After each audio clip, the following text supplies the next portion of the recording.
you beautiful people, welcome back to the Hyperplays video. Today, I want to talk to you about team building. With tournament only hours away, 3 hours in fact, it is time for us to finally talk about how to build an optimal team for the first PWC tournament. Now, the meta has shifted. Long gone are the days of 3 defenders, 1 midfielder, 1 striker. It is now time to embrace new formations. We are joined by chat, and I've just seen some comments from chat and they're making me giggle. I don't know why they're doing that right now, but long gone are those days, and it is time to showcase some of the newer formations and the newer characters that we can abuse. So, in this video, we are going to talk about specifically a trio of characters that are going to be very, very, very important in this tournament, although in future tournaments they might be slowly changed, but this is the start of something big. Right. Let's go into team, and I will showcase my first team.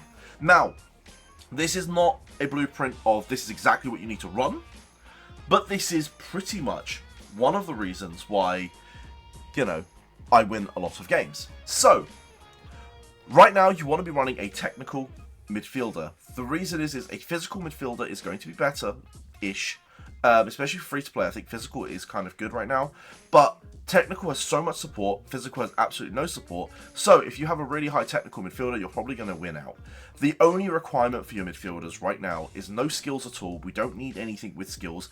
We should get enough like pass master skills and, cross depth skills and other like passing ability skills quite innately through our training. So the only stat that matters in our midfielders is our technical stat. Now I am sitting at 900k.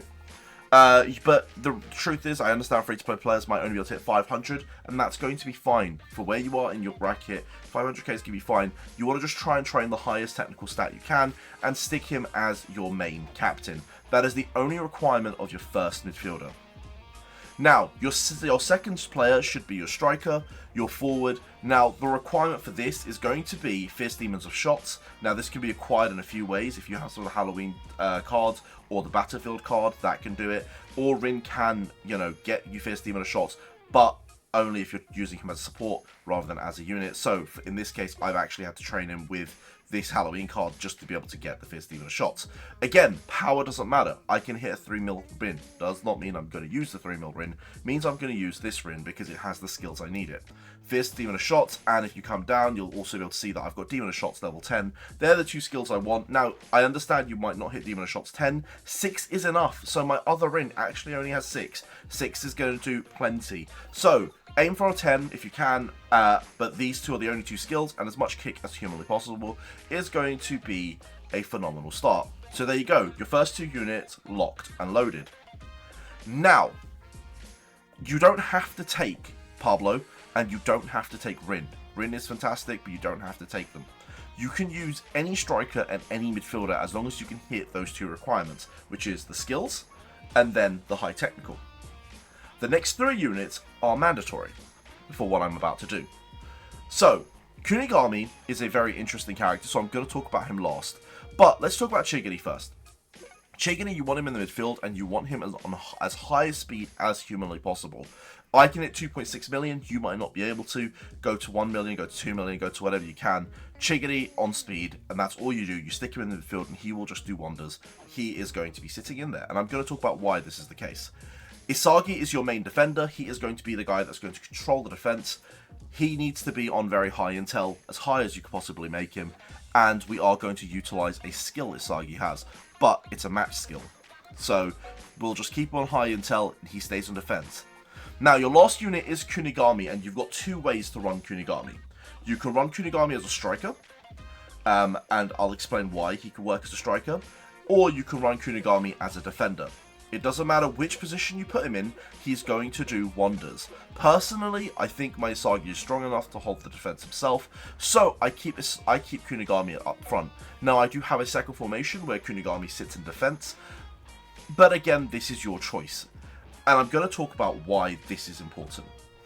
So, if we now come into the actual match skills and come into the skills and combo system, we can go into match skills and we can actually scroll down to the bottom, which might take the next part of this video, so bear with me as I find the right skills. This is the worst part. They need to optimize the way we can do this.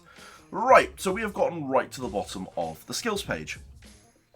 Now, we are looking for, in particular, our boys that we've just listed. So, firstly, let's start with Kunigami. Kunigami has Combative Spirit. This is a phenomenal skill for Kunigami V2. It can only be activated while Chigiri Christmas is in the team. This is why Chigiri Christmas is really important. Kunigami is going to be able to get his second rate claiming of balls boosted. Now, this is boosted by his kick power, and once it exceeds 25k kick, which everyone should be able to do, you're going to be able to get this. You are abusing Kunigami's skill. You are absolutely abusing this Kunigami skill here. And the reason you're doing it is because he is going to be able to get you second balls while he's up front. He's going to be able to get you second balls while he's in defense. And you are going to pick up, anytime you see the animation where the ball goes up in the air, Kunigami is going to reclaim it and you're going to have more possession. Oh, also Kunigami has a skill where he is literally going to head the ball in as well. So he's got a really cool heading skill. This Kunigami is really, really strong. It's going to carry you in the first tournament quite a bit. My best Kunigami, personally, is like level 75. So I find it really hard to train him. But it doesn't matter. Stick him in the team anyway. He is going to do a lot of work for you. I've just had a quick look, and there is a skill with this Rayo. So if your technical character could be this Rayo, even better, because you could start using the ball hunting ability. If not, again, any technical unit will do. Now, the second one is going to be for this Chigiri over here. So, when you have Isagi and Chigiri in the same team, Chigiri can activate a cross rate. So again, this is why we don't care about Chigiri's skills. Chigiri is going to have a lot of cross rate on the player because Isagi's in the team. You're going to be doing loads of crosses as long as he gets the ball. So, this is why his skills don't matter too much. We just care about his speed and for what he's going to bring to the team. Because again, I'll get through is going to carry that. Right? And now, the last thing that we are going to show you is this one here, the Future of Battle. Just like Kunigami, Isagi is going to be able to boost his second chance possession rate. So, while in the match, Isagi is going to absolutely dominate that defensive line. You are going to need to train him in both intel and technical to be able to get the most out of this. Now, once it exceeds once both of these stats exceed 5,000, you get the first, and then for every 2,500, you get an extra stage. Now, that is negligible because I think the limit is 50k on each stat, and everyone should be able to train 50k technical, 50k intel on these Isagis. So you are going to get max level Future of the Battlefield active at any given point. This is going to mean you're going to win so many second chance balls with this Isagi. So, if I went into this tournament and I had used the Rin forward, I had used the Isagi at the back, I had used the Kunigami at the back as well, you are never picking up a second chance ball because both of my boys are going to be picking them up. And then I've got both, a technical midfielder who's going to be fantastic, and I've got this Chigiri who's going to be doing crosses, and I've got a Fierce Demon of Shots Rin who's going to just score every single time. That is the comp, that is the mindset behind it. Now, again, looking at the skills, I completely forgot that this Rayo existed. And you know what? This Rayo as a technical midfielder would be better than, the Pablo that I'm bringing. But it's fine. I can get away with the Pablo. There are other units, as you can see, so you could actually look at all of these skills, see what works for you as well.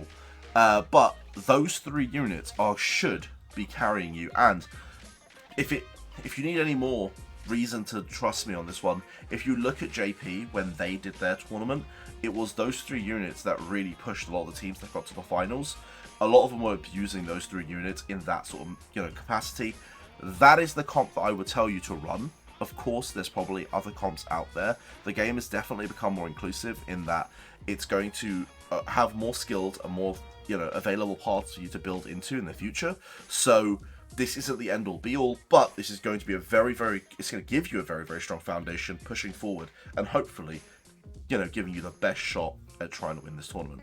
So, with that, I'm going to conclude the video. I hope you enjoyed this. I hope this is helpful. And I hope this isn't too late for you guys. Peace.